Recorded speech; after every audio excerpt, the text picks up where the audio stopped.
Hello, everyone. Today I will be discussing my presence in a face to face setting and in a digital setting. I typically use social media platforms like TikTok, Facebook, or Snapchat to communicate with my peers.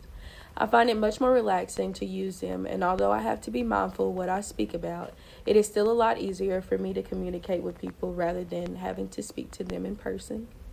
I would say that while communicating in person, I am more nervous and tend to butcher my words, and that sometimes can cause people to misunderstand what I am saying.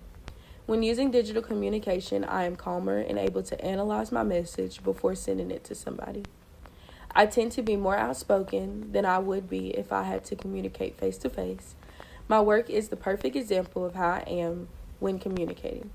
I work in daycare, so it requires me to communicate with parents, my boss, and children daily.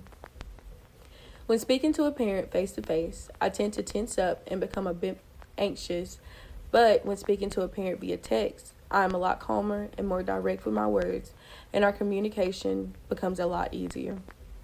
While using both of these communication styles, I am aware that my body language can send the wrong message to my daycare parents.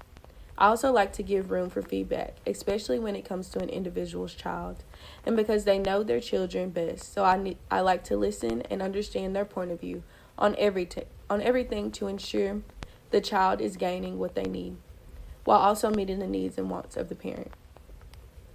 Although I try to listen and understand their point, my patience can sometimes be tested when communicating with parents. For example, if a parent is having trouble putting their child to sleep at night, they instantly blame me as the teacher by saying I allowed them to get off their schedule, when in reality, the child just may be having an off day.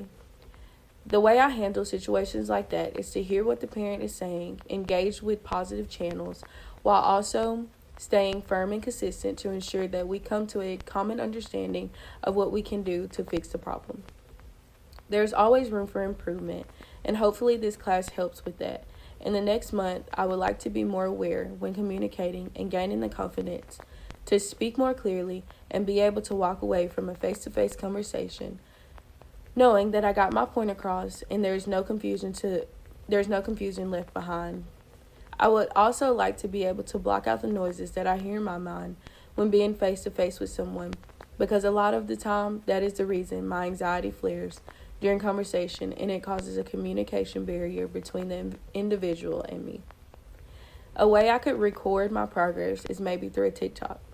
I love watching vlogs and things of that nature, so if I start doing them myself, then maybe that will help my communication.